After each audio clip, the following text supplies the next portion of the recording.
بسم اللہ الرحمن الرحیم۔ سورۃ الحجرات۔ اس سورت کی آیت نمبر 4، ان الذین ینادونک من وراء الحجرات میں لفظ الحجرات بیان ہوا ہے۔ حجرات حجرہ کی جمع ہے۔ عربی لغت میں اس کے معنی کمرہ یا مکان کے ہیں۔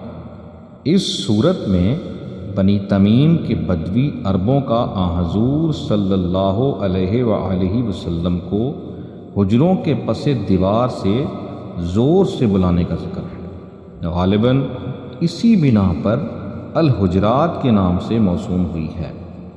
مدنی دور کے آخر میں نازل ہوئی ہے۔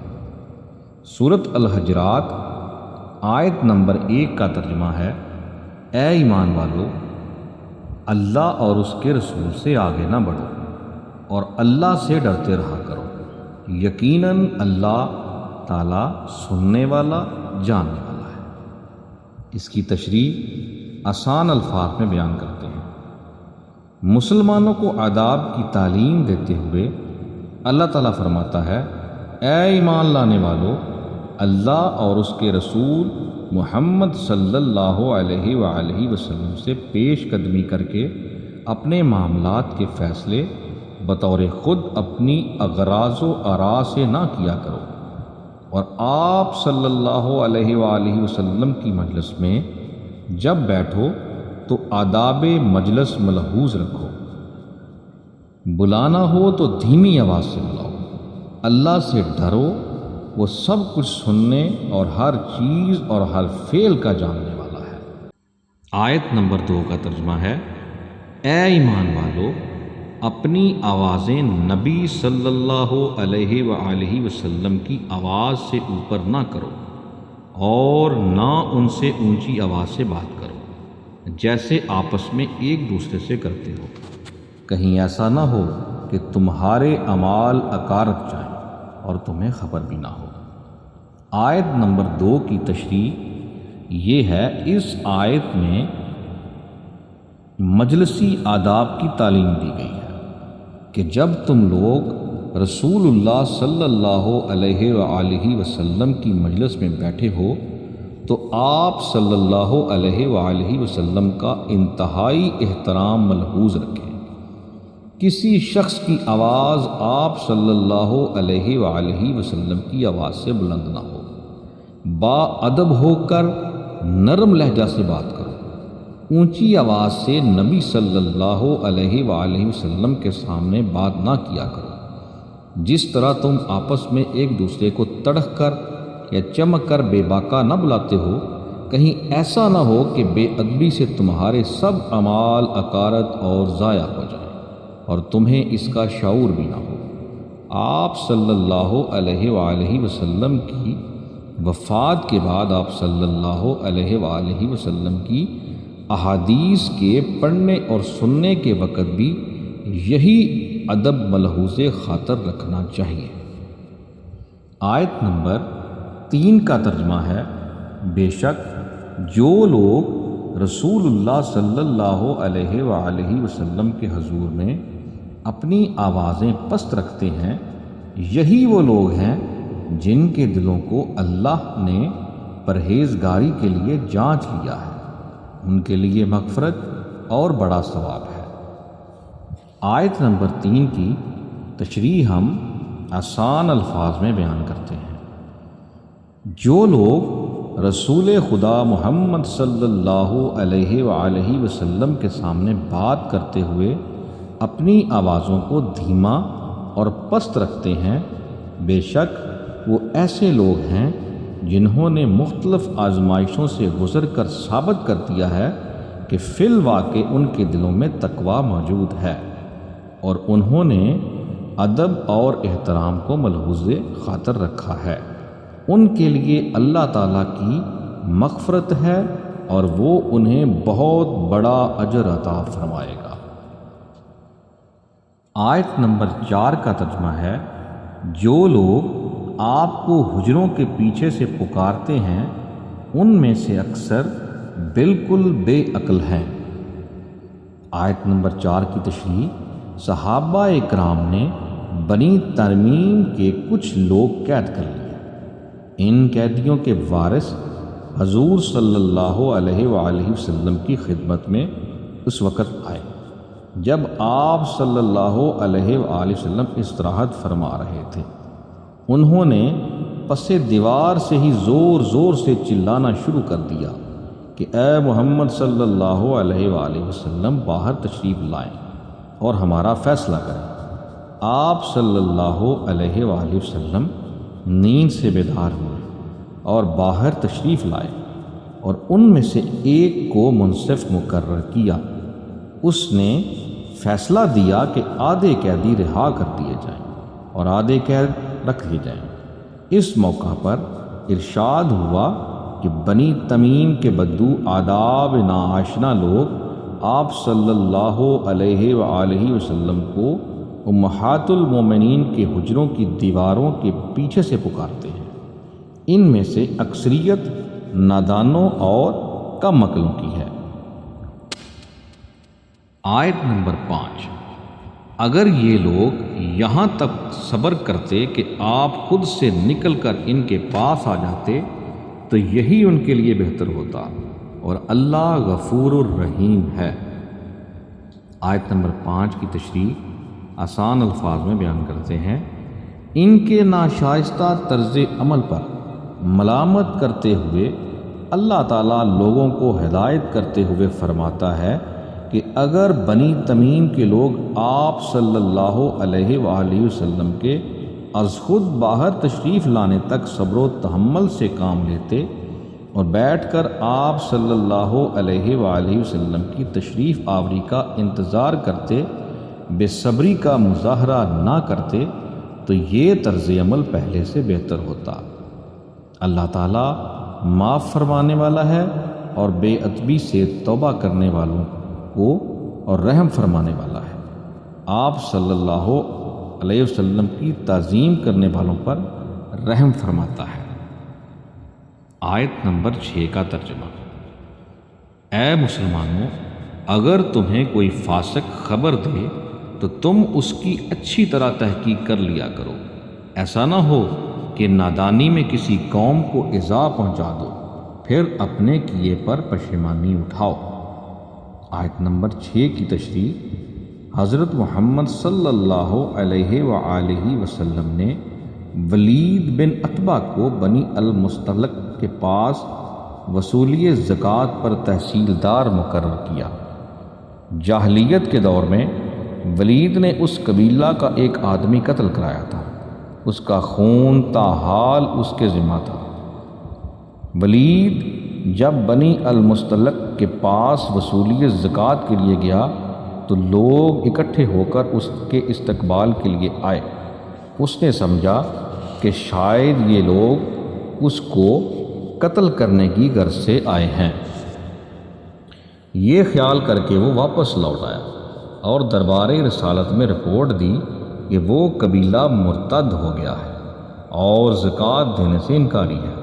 حضرت محمد صلی اللہ علیہ وآلہ وسلم نے خالد بن ولید رضی اللہ عنہ کو ایک فوجی دستہ دے کر انکوائری کے لیے بھیجا کہ اگر وہ اسلام پر ہوں تو ان کو کچھ نہ کہیں، اور اگر واقعی مرتد ہو گئے ہوں تو ان کو قتل کر دینا۔ خالد بن ولید رضی اللہ عنہ جب وہاں گئے تو انہوں نے اذان اور نماز باجماعت کا اہتمام دیکھا اور دیگر ارکان اسلام پر لوگوں کو کاربند پایا۔ انہوں نے واپس آ کر ولید کے بیان کے خلاف رپورٹ دی تو اس موقع پر یہ آیت نازل ہوئی کہ اے لوگو جو ایمان لائے ہو، اگر کوئی فاسق بدکار تمہیں جھوٹی خبر دے تو اس پر عمل درآمد کرنے سے پہلے اس کی تحقیق کر لیا کرو کہ کہیں ایسا نہ ہو کہ تم صحیح راہ جا رہے ہو اور واقعہ معلوم نہ ہونے کی بنا پر دانستہ کسی قسم کا نقصان پہنچا بیٹھو اور صحیح حالات معلوم ہونے پر اپنے کیے پر پشیمان ہونا پڑے۔ آیت نمبر 7 کا ترجمہ یہ ہے، اور جان رکھو کہ تم میں اللہ کے رسول موجود ہیں، اگر وہ تمہارا کہا کرتے رہے بہت امور میں تو تم مشکل میں پڑ جاؤ، لیکن اللہ تعالیٰ نے ایمان کو تمہارے لیے محبوب بنا دیا ہے اور تمہارے دلوں میں زینت دے رکھی ہے، اور کفر کو اور گناہ کو اور نافرمانی کو تمہاری نگاہوں میں ناپسندیدہ بنا دیا ہے۔ یہی لوگ راہ یافتہ ہیں۔ آیت نمبر 7 کا تشریح کر لیتے ہیں۔ اچھی طرح جان لو کہ اللہ کے رسول تم میں موجود ہیں، اگر وہ بہت سے معاملات اور امور میں تمہاری بات اور رائے مان کر اس پر عمل کریں تو ممکن ہے کہ تمہاری رائے صائب نہ ہو اور بعد میں تم خود مشکلات میں پھنس جاؤ، مگر اللہ نے تمہیں محبت ایمان سے سرشار کیا ہے اور اس کو تمہارے دل پسند بنا دیا، اسی وجہ سے تم کفر و عصیاں کو ناپسند کرتے ہو، اس کو فجور اور نافرمانی سے نفرت کرتے ہو۔ ایسے ہی لوگ اس کے فضل اور احسان سے سیدھے راستے پر ہیں۔ آیت نمبر 8 کا ترجمہ۔ فضل کر اللہ کی طرف سے اور نعمت کر، اور اللہ جاننے والا حکمت والا ہے۔ آیت نمبر 8 کا ترجمہ ہم نے ملاحظہ کیا، آپ اس کی تشریح کی طرف چلتے ہیں۔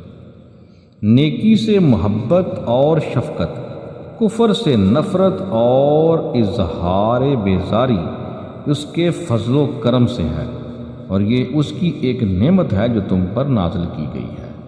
اللہ تعالیٰ سچ اور جھوٹ کو خوب جانتا ہے اور ہر کام مضبوطی سے کرتا ہے۔ آیت نمبر 9، اس کا ترجمہ ہے، اگر مسلمانوں کی 2 جماعتیں آپس میں لڑ پڑیں تو ان میں میل ملاپ کرا دیا کرو، پھر اگر ان دونوں میں سے ایک جماعت دوسری جماعت پر زیادتی کرے تو تم سب اس گروہ سے جو زیادتی کرتا ہے لڑو، یہاں تک کہ وہ اللہ کے حکم کی طرف لوٹ آئے۔ اگر لوٹ آئے تو پھر انصاف کے ساتھ صلح کرا دو اور عدل کرو، بے شک اللہ تعالیٰ انصاف کرنے والوں سے محبت کرتا ہے۔ آیت نمبر 9 کی تشریح آسان الفاظ میں کہتے ہیں، حضور صلی اللہ علیہ وآلہ وسلم کے روبرو 2 شخصوں کا باہمی تنازعہ اور جھگڑا ہو گیا۔ معاملہ یہاں تک پہنچ گیا کہ دونوں جانب سے تلواریں نیام سے باہر آ گئیں اور مرنے مارنے پر تل گئیں۔ اس موقع پر یہ آیت نازل ہوئی کہ اگر مسلمانوں کے 2 فریق کسی بات پر لڑ پڑیں تو دوسرے مسلمانوں کو ان کے درمیان صلح کرا دینی چاہیے۔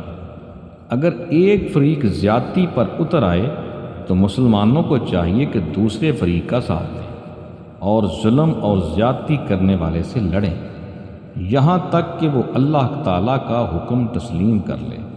پھر اگر وہ ظلم و زیادتی سے باز آ جائے تو انصاف سے ان کے درمیان صلح کرا دو، کسی کی طرفداری نہ کرو اور نہ کسی کا حق ضائع ہونے دو۔ دراصل منصف اور عادل لوگ ہی اللہ تعالیٰ کو محبوب اور پسند ہیں۔ آیت نمبر 10 کا ترجمہ۔ یاد رکھو سارے مسلمان بھائی بھائی ہیں، بس اپنے 2 بھائیوں میں ملاپ کرا دیا کرو اور اللہ سے ڈرتے رہو تاکہ تم پر رحم کیا جائے۔ آیت نمبر 10 کی تشریح۔ تمام مسلمان آپس میں دینی بھائی ہیں، اگر 2 بھائیوں میں نزاع اور جھگڑا کھڑا ہو جائے تو ان کے مابین صلح کرا دو۔ اللہ تعالیٰ کے احکام کی حکم عدولی سے ڈرو تاکہ تم پر رحم اور کرم کی نظر کی جائے۔ آیت نمبر 11 کا ترجمہ۔ اے ایمان والو، مرد دوسرے مردوں کا مذاق نہ اڑائیں، ممکن ہے کہ یہ ان سے بہتر ہوں، اور نہ عورتیں عورتوں کا مذاق اڑائیں، ممکن ہے کہ یہ ان سے بہتر ہوں، اور آپس میں ایک دوسرے کو عیب نہ لگاؤ اور نہ کسی کو برے لقب دو۔ ایمان کے بعد فسق برا نام ہے، اور جو توبہ نہ کریں وہی ظالم لوگ ہیں۔ آیت نمبر 11 کی تشریح۔ دولت مند غریبوں کو خوبصورت اور حسین بدصورت کو مذاق کرتے تھے، اور اہل کتاب میں سے مسلمان ہونے والوں کو کئی لوگ یہودی یا نصرانی کہہ کر حقارت سے بلاتے تھے۔ فخر و افتخار کے اس معاشرتی فرق اور اونچ نیچ کے اس تخلیل کو ختم کرنے کے لیے مسلمانوں کو مجلسی آداب دیتے ہوئے اللہ تعالیٰ فرماتا ہے کہ اے ایمان لانے والو، مردو دوسرے مردوں کا مذاق نہ اڑایا کریں اور نہ ایک دوسرے کی تضحیق کیا کریں، جس میں اپنی بڑائی اور دوسرے کی تذلیل اور تحقیر مقصود ہو سکتا ہے کہ جن کا مذاق اڑایا جا رہا ہے یا تضحیق کی جا رہی ہے وہ مذاق اڑانے اور تضحیق کرنے والوں سے بہتر ہو۔ اسی طرح عورتیں دوسری عورتوں کا مذاق بھی نہ اڑائیں، ممکن ہے کہ وہ مذاق اڑانے والیوں سے بہتر ہو۔ مسلمان سب ایک ہیں، اس لیے ایک دوسرے پر طعن و تشنیع، الزام تراشی اور عیب جوئی نہ کرو، اور ایک دوسرے کو برے ناموں اور القاب سے یاد نہ کرو۔ آیت نمبر 12 کا ترجمہ۔ اے ایمان والو، بہت بدگمانیوں سے بچو، یقین مانو کہ بعض بدگمانیاں گناہ ہیں، اور بھید نہ ٹٹولا کرو، اور نہ تم میں سے کوئی کسی کی غیبت کیا کرے۔ تم میں سے کوئی بھی اپنے مردہ بھائی کا گوشت کھانا پسند کرتا ہے؟ تم کو اس سے گھن آئے گی، اور اللہ سے ڈرتے رہو، بے شک اللہ توبہ قبول کرنے والا مہربان ہے۔ آیت نمبر 12 کی تشریح۔ اے ایمان لانے والے لوگوں، بہت سی بدگمانیوں سے پرہیز کیا کرو، کیونکہ بعض دفعہ بدگمانی جیسے کسی نیک اور پارسا آدمی کو برا گمان کرنا گناہ ہے، اور نہ کسی دوسرے کے مخفی حالات کی بلا ضرورت جاسوسی کرتے پھرو۔ عیب جوئی اور غیبت سے اجتناب کرو، کیونکہ یہ اپنے مردہ بھائی کا گوشت کھانا ہے۔ اور کیا تم میں کوئی ایسا ہے جو اپنے مردہ بھائی کا گوشت کھانا پسند کرے؟ ہرگز نہیں، تم خود اس سے گھن کھاتے ہو اور اسے مکروہ سمجھتے ہو۔ اللہ سے ڈرو، غیبت سے توبہ کرو، بلا شبہ اللہ تعالیٰ تائب ہونے والوں کی توبہ قبول کرتا ہے اور رحم فرماتا ہے۔ آیت نمبر 13 کا ترجمہ۔ اے لوگو، ہم نے تم سب کو ایک ہی مرد اور عورت سے پیدا کیا ہے، اور اس لیے کہ تم آپس میں ایک دوسرے کو پہچانو، کنبے قبیلے بنا دیے ہیں۔ اللہ کے نزدیک تم سب میں سے باعزت وہ ہے جو سب سے زیادہ ڈرنے والا ہے۔ یقین مانو کہ اللہ دانا اور باخبر ہے۔ آیت نمبر 13 کی تشریح۔ اے لوگو، ہم نے سب کو ایک مرد حضرت آدم علیہ السلام اور عورت حضرت حوا علیہ السلام سے پیدا کیا ہے، پھر تمہاری قومیں اور برادریاں بنا دی ہیں تاکہ تم میں سے ہر ایک کی الگ الگ پہچان ہو، نہ کہ تفاخر اور بے جا برتری کے لیے ایسا کیا ہے۔ اللہ کے ہاں نسل، وطن، رنگ کی اہمیت نہیں ہے، اس کے نزدیک تو سب سے زیادہ معزز وہ ہے جو زیادہ متقی اور پرہیزگار ہے۔ بلا شبہ اللہ تعالیٰ سب انسانوں کی اصل نسل اور ذات پات کا پورا پورا علم رکھتا ہے اور بڑا باخبر ہے۔ آیت نمبر 14 کا ترجمہ۔ دیہاتی لوگ کہتے ہیں کہ ہم ایمان لائیں۔ آپ صلی اللہ علیہ وآلہ وسلم کہہ دیجئے کہ در حقیقت تم ایمان نہیں لائے، لیکن تم یوں کہو کہ ہم اسلام لائے، مخالفت چھوڑ کر متی ہو گئے۔ حالانکہ ابھی تک تمہارے دلوں میں ایمان داخل ہی نہیں ہوا۔ تم اگر اللہ کی اور اس کے رسول کی فرما برداری کرنے لگو گے تو اللہ تمہارے اعمال میں سے کچھ بھی کم نہ کرے گا، بے شک اللہ بخشنے والا مہربان ہے۔ آیت نمبر 14 کی تشریح۔ قبیلہ بنو اسد مدینہ میں دائرہ اسلام میں داخل ہوئے اور حضرت محمد صلی اللہ علیہ وآلہ وسلم سے بطور احسان کہنے لگے کہ دوسرے قبائل کے لوگ ایک دو کر کے اسلام میں آئے ہیں، اور انہوں نے آپ صلی اللہ علیہ وآلہ وسلم کے خلاف مار کاریاں بھی کی ہیں۔ ہمارا قبیلہ یکبار اسلام لے آیا ہے اور ہم نے کبھی آپ صلی اللہ علیہ وآلہ وسلم کے خلاف اقدام نہیں کیا، گویا وہ آپ پر اپنے اسلام لانے کا احسان دھر رہے تھے، اور ان کا مطلب تھا کہ ہم صدقہ کے زیادہ حقدار ہیں۔ اس موقع پر یہ ارشاد ہوا کہ اے نبی صلی اللہ علیہ وآلہ وسلم، آپ صلی اللہ علیہ وآلہ وسلم بنی اسد لوگوں سے کہہ دیں کہ تم لوگ یہ نہ کہو کہ ہم مومن بن چکے ہیں، بلکہ ابھی تمہارا ایمان قابل امتحان ہے، لہٰذا تمہیں اپنے آپ کو یوں کہنا چاہیے کہ ہم مسلمان ہو چکے ہیں، کیونکہ ابھی تک ایمان تمہارے دلوں میں راسخ نہیں ہوا۔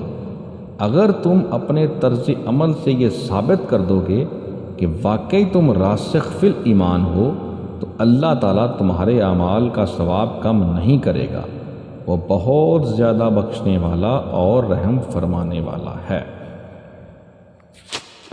آیت نمبر 15 کا ترجمہ۔